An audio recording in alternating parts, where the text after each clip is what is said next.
Welcome back to Cody in the Cinema. Today we're covering the Shootist, John Wayne's swan song after a long and successful career making Western movies. And this was up against some best actors here for Midnight Cowboy in the same year.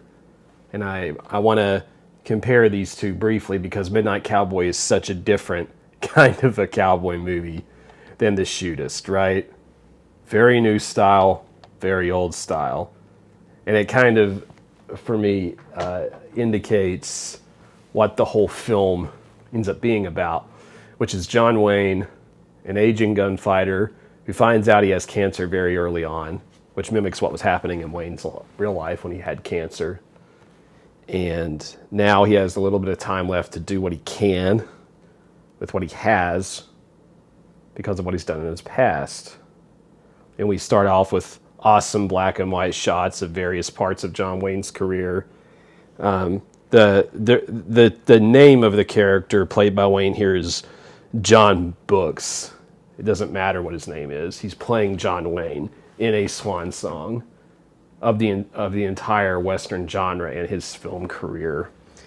And early on, he does visit a doctor played by James Stewart, who's pretty perfect in that role. You think of someone who was beside him in The Man Who Shot Liberty Valance in a movie that similarly seemed to have been saying goodbye to the West by John Ford. And some of that dialogue, so powerful, regardless of how much you like the Western genre, those two dealing with this illness, you can see it from off the screen because of John Wayne's illness.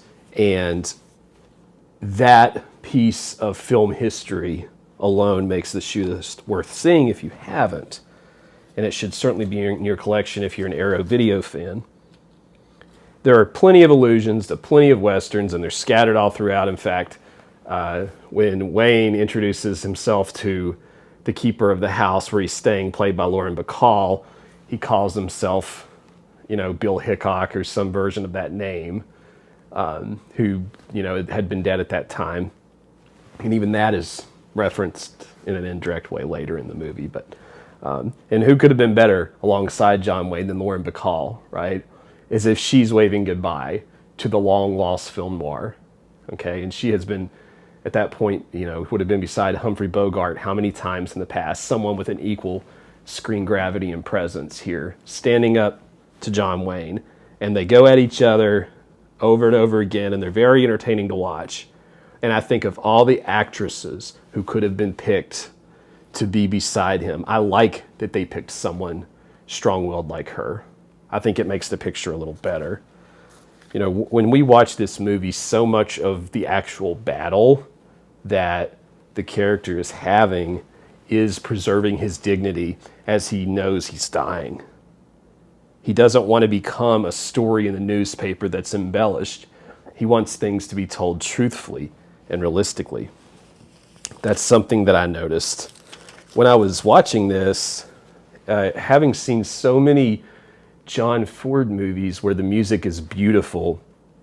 You think like a Max Steiner soundtrack, something with a sense of harmony and peace to it, or Ricky Nelson and Rio Bravo giving us a nice little relaxing medley. This music is jarring and strange, and it does come at you in a radical sort of way. And again, you think about the times, Midnight Cowboy coming out around that same time, it just feels like the movie knows, John Wayne knows, the story knows that this is truly the end of an old era.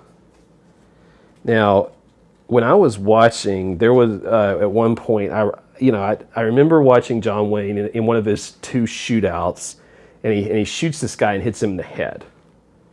And there's blood. And even that was like, hey, I'm no longer, shooting guys and they're going, like those 1950s, no longer like that.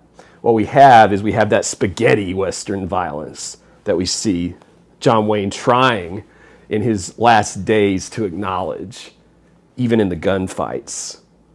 This is a man who knows his time is ending. his genre is ending or changing.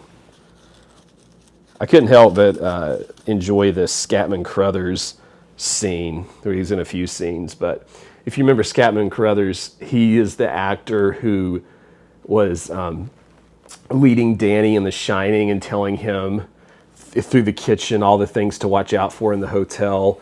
And he explained in his own Alec Guinness Star Wars way the mythology of the hotel. And in this movie, he is haggling with John Wayne over the price of a horse.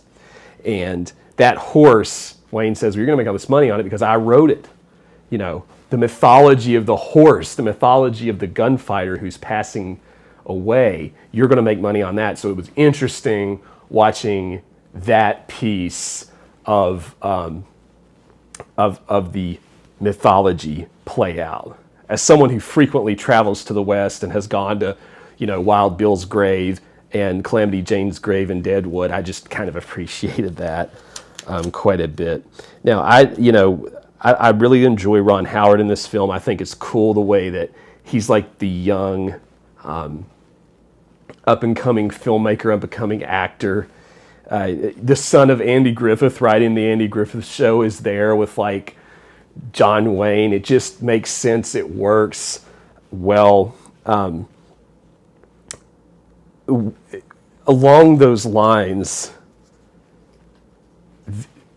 when we think about someone like Ron Howard, who has this purity, this joy, this glee for life, John Wayne, when he's in having a conversation with Lord McCall and he's talking about his own church that he has been enjoying in the woods, his church, you know, this sounds more like something from like Emily Dickinson, right? From American literature. I mean, he's not as traditional. He is a little bit more humanist than maybe he lets on, because I know that sometimes people who haven't seen a whole lot of John Wayne or have a certain sort of preconceived notion of John Wayne may not realize how, you know, he wasn't as traditional as maybe he appeared on the screen. And he did have this unique joy for life and at its most bare, at its most rugged. And I think that people have gravitated to him through the years because he can both embrace the tradition, like taking off his hat, which gets mentioned in the picture, but he also goes against the grain a little bit, just like he did in some of his other pictures, like when he rides away in The Searchers. It's a very good way of showing the nuance of John Wayne, and I hope that people who are studying movies and watching movies don't just think that John Wayne is some antiquated character of a long time ago. There is a reason why he was so popular and remains popular today.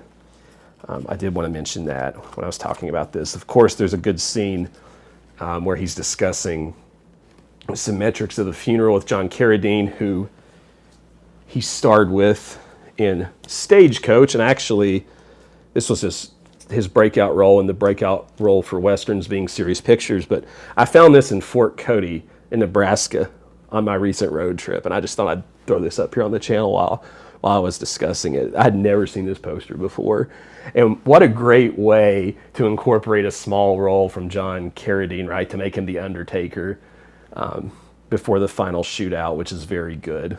So The Shootist, my final thoughts on it. I love what Arrow did with this. I have the limited edition. It has several different cards and so forth in it. I think if, like I said, if you have this idea that John Wayne is an antiquated relic of the past, the movie comments on that. And I think you're going to find yourself being part of the joke that you may have in your mind of what you think John Wayne is. He's not. His movies are timeless, and what a great performance he gave in this. I did not expect to be as emotionally moved when I watched this. I hadn't seen this in years as I was. But it's not too sweet. It's just right emotionally.